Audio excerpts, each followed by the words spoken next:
안녕하세요. 아나운서 허연주입니다. 목포 여수 MBC가 공동으로 제작한 다가온 뉴스 시간입니다.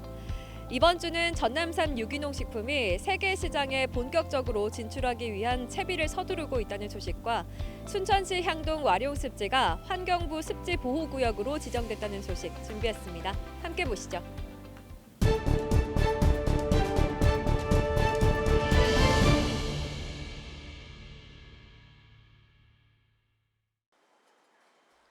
조미김을 만드는 김 가공 공장입니다. 신안 앞에도에 공장을 세운 지 10년 만에 지난해 1억 달러 수출탑을 수상했습니다. 수출 비결은 유기인증. 원초부터 철저한 품질 관리로 미국을 비롯해 유럽, 남미, 일본에까지 수출 시장을 넓히고 있습니다. 친유기농 기법을 통한 유기인증, 즉 오가닉 USDA 인증을 받은 상태로서 제품이 생산되고 있습니다. 전 세계적으로 유기농 식품에 대한 관심이 커지면서 전남산 유기농 제품 수출이 날개를 달았습니다. 쌀과 녹차, 버섯, 유자차 등 품목도 다양해지고 있습니다. 친환경 농수축산물의 최대 생산지인 전남이 국제 유기농 식품 수출 플랫폼 구축에 나섭니다. 우리 전라남도는 전국 친환경 농산물의 52%를 생산하는 최대 공급 기지입니다. 그래서 이거를 생산뿐만 아니라 수출까지 세계 시장을 개척해야 된다. 그 차원에서 추진하게 됐습니다. 무안공항과 광양항에 각각 수출 공동 물류단지를 조성하고 저장, 선별, 전처리 등 자동화 시설과 검역 시스템을 구축할 계획입니다. 이 같은 수출 물류단지를 조성하기 위한 타당성 조사 용역비 2억 원이 올해 정부 예산에 반영돼 사업 추진에 청신호가 켜졌습니다. 이번 예산 반영을 위해 적극적으로 정부를 설득해 왔습니다. 연구 영역 결과를 토대로 본 사업에도 예산이 반영될 수 있도록 지속적으로 노력을 다하겠습니다. 전남도는 이와 연계해 친환경 농산물 생산 전문 단지도 만들기로 했습니다. 수출용 유기농 쌀만 재배하는 단지 30곳과 과체류 생산 전문 시설도 계획하고 있습니다. 전국 최고의 친환경 유기농수축산물의 공급기지인 전남이 세계시장 공략을 위한 수출 인프라 구축에 집중하고 있습니다. MBC 뉴스 문현철입니다. 해발고도 500m, 면적은 0.93제곱킬로미터로 순천만 국가정원과 비슷한 규모의 와룡습지, 울창한 숲으로 둘러싸인 건천 형태의 산지 습지로 멸종위기 야생동물과 천연기념물 등 590여 종의 희귀생물이 서식하는 생태계의 보고입니다. 와룡습지는 지난 30일 국내 30번째 내륙습지 보호지역으로 지정 고시됐습니다. 환경부는 학술적 가치가 높고 생물 다양성이 풍부해 보존 가치가 높다고 밝혔고 구체적인 보존 관리 계획도 수립해야 합니다. 순천시는 우선 환경부 예산을 배정받아 여수에 거주하는 토지 소유주로부터 부지를 매입한 다음 산지 습지 탐방로와 조망대 등 최소한의 탐방 시설을 갖출 계획입니다. 물길 쇄골 현상이라고 건조와 육지화 현상이 발생하고 있기 때문에 습지는 물이 충분히 항상 존재하고 있어야 되기 때문에 그 건조화를 육지화를 방지할 수 있는 그런 보건 사업이 우선 가장 시급하다고 할 수 있습니다. 와룡습지가 보호지역으로 지정됨에 따라 순천만 연안에서 동천 하구에 이어 내륙 산지까지 순천시는 전국 최초로 3대 습지 생태축이 연결된 통합습지관리의 모범 사례를 구축할 수 있게 됐습니다. 순천시는 앞으로 바다에서 하천, 내륙으로 이어지는 3대 습지를 활용해 생태도시 이미지를 더욱 공고히 한다는 구상입니다. 순천만 습지하고 동천하고 습지를 또 연결해서 그 3대 습지를 활용한 생태체험 학습이라든지 생태관광 이런 활용할 수 있도록 이번 와룡 산지 습지가 지정되면서 순천만 습지에서 시작된 생태수도 인류 순천의 밑그림을 도심으로 확대할 수 있는 토대가 마련됐습니다. MBC 뉴스 최우식입니다. 광양에 있는 축구 연습장. 한겨울 추위 속에서도 선수들이 구슬땀을 흘리며 바쁘게 몸을 움직입니다. 정규 리그가 끝난 뒤에도 꾸준히 훈련을 이어왔던 전남은 새해 시작과 함께 본격적인 동계 훈련에 들어갔습니다. 지난해 정규리그에서 전남이 얻은 승점은 11개 팀 가운데 가장 낮은 35점. 2부 리그 최하위라는 오명을 씻어내기 위해 선수들은 새로운 각오를 다지고 있습니다. 어느 정도 부담이 있긴 한데 이제 올해 시즌은 이제 마음가짐이 좀 다른 것 같아가지고 좋은 성적을 낼 거라 믿습니다. 지난달 새롭게 코치진 구성을 마친 전남은 곧바로 전력 보강에 나섰습니다.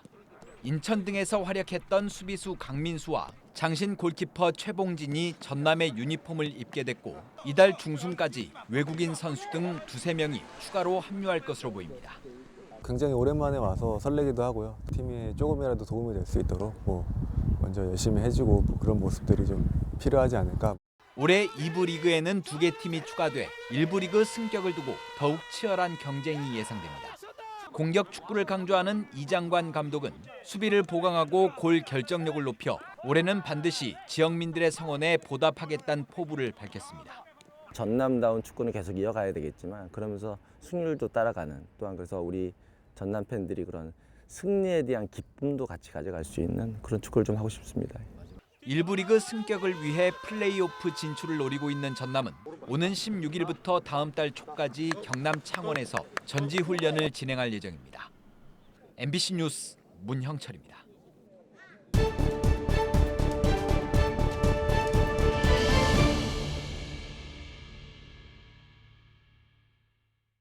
일제강점기 당시 전국의 한센인들이 강제 수용됐던 고흥 소록도. 한센인은 물론 가족들까지 강제노역과 단종 등의 인권 유린을 겪은 아픈 역사를 간직한 곳입니다. 그런데 최근 소록도 수용자들이 일본군 위안부로도 동원되려 했다는 주장이 제기됐습니다. 1937년부터 18년간 한센인 아버지와 함께 소록도에 수용됐던 정현직 씨. 일제의 노동력 수탈 조직인 보국대가 소록도에도 있었다고 말합니다. 당시 소록도 보국대 처녀들이 위안부로 동원될 거란 말이 돌자 부모들은 한센병 감염 여부를 가리지 않고 어린 딸을 서둘러 결혼시켰습니다. 정 씨의 누나도 마찬가지였습니다. 이 처녀들을 전부 다 모아가지고 소록도 녹산국민학교 운동장에서 훈육 교육을 시켰거든. 우리 누나도 빨리 결혼했다고. 그러니까 그때 16살 됐는데 결혼을 시켰어. 또 정 씨는 7살 무렵 소록도 구북리의 한 주택에 거주했는데 당시 옆집에 위안부로 동원됐다 매독에 걸려 얼굴이 크게 상한 여성이 살았다고도 말합니다. 자기가 이 얘기를 하더라고. 내가 이렇게 위안부로 돼가지고 얼굴이 이리 됐는데 내가 국가를 위해서 희생한 몸인데 너희들이 내를. 정 씨의 말을 뒷받침하듯 위안부 문제를 연구해온 윤정옥 교수의 저서에는 일본 나가시마의 한센인 요양원에서 위안부를 지낸 한국 여성을 만났다는 내용이 언급됩니다. 소록도라는 이 특수단체도 환자들 속에 자녀들은 그 보통인들이 많으니까, 병 걸리지 않는 사람들이 많으니까 거기에도 이 국가 천황 폐하를 위해서 일꾼을 뽑아내라. 한센인들이 위안부에 동원되려 했다는 증언이 처음 세상에 드러났습니다. 하지만 일제강점기 한센병 특성상 가족들조차 피해 사실을 알리길 꺼려할 뿐더러 소록도의 공식 기록도 턱없이 부족해 진실 규명에는 앞으로 어려움이 많을 것으로 보입니다. MBC 뉴스 강서영입니다. 전남도의회는 이달 초 정책지원관 12명을 추가로 임용했습니다. 이들은 각 전문위원실에 배치돼 조례 관련과 행정사무감사, 예산심의 등 의원들의 의정 활동을 돕게 됩니다. 저희가 도정에 의원님을 통해서 도정 발전에 조금이라도 도움이 되고 저희가 또 의원님들 의정활동 역량에도 많은 도움이 됐으면 싶습니다. 제12대 전남도의회가 출범한 지난해 7월 이후 처리된 의안은 240여 건. 재개정된 조례 107건 가운데 의원 직접 발의는 86건으로 전체 80%가 넘습니다. 특히 공동육아 활성화 지원 조례, 주민 참여형 에너지 전환 지원 조례 등 생활과 밀접한 조례들이 눈길을 끌었습니다. 정책지원관 제도 도입으로 의정활동 지원 여건이 향상되고 있다는 평가가 나오고 있습니다. 2023년 새해가 밝았습니다. 우리 전남도의회도 일하는 의회, 우리 도민들의 눈높이에 맞춰서 일하는 의회를 만들 수 있도록 우리 도의원들과 함께 노력하겠습니다. 전남도의회는 의원 정원의 2분의 1인 30명의 정책 지원관 확보를 위해 앞으로 8명을 추가 충원할 예정. 지원이 강화되는 만큼 의회 본연의 기능인 집행부에 대한 견제와 감시도 소홀히 하지 않겠다고 강조했습니다. MBC 뉴스 김진선입니다. 졸업 가운을 걸친 학생들 얼굴엔 아쉬운 표정이 가득합니다. 코로나19가 시작된 지난 2020년 3월 입학해 3년 내내 코로나19로 힘든 학교 생활을 해왔기 때문입니다. 하지만 졸업식장에서도 학교 운동장에서도 웃음소리가 넘쳐났습니다. 코로나19 확산을 막기 위해 비대면으로 진행했던 과거와 달리 3년 만에 대면 행사가 치러졌습니다. 친구들과 가족들과 함께 사진을 찍으며 그동안 남기지 못했던 소중한 추억을 쌓았습니다. 수학여행도 못 가고 소풍도 많이 못 가서 정말 아쉬웠는데 그래도 졸업식이라도 이렇게 하니까 매우 기뻤어요. 오늘은 부모님도 오시고 친구들도 와서 축하해주는 분위기가 다시 볼 수 있어서 너무 좋은 것 같아요. 부모님들도 즐겁기는 마찬가지. 자녀들의 졸업식 날만을 기다려왔습니다. 이번에 졸업을 하게 돼서 이렇게 오게 돼서 너무 다행스럽고요. 각급 학교에서는 다음 달까지 대면과 비대면을 활용한 졸업식이 이어집니다. MBC 뉴스 박종호입니다.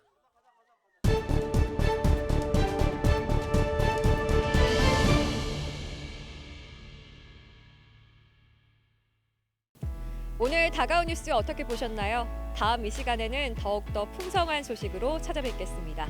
많은 관심 바랍니다. 고맙습니다.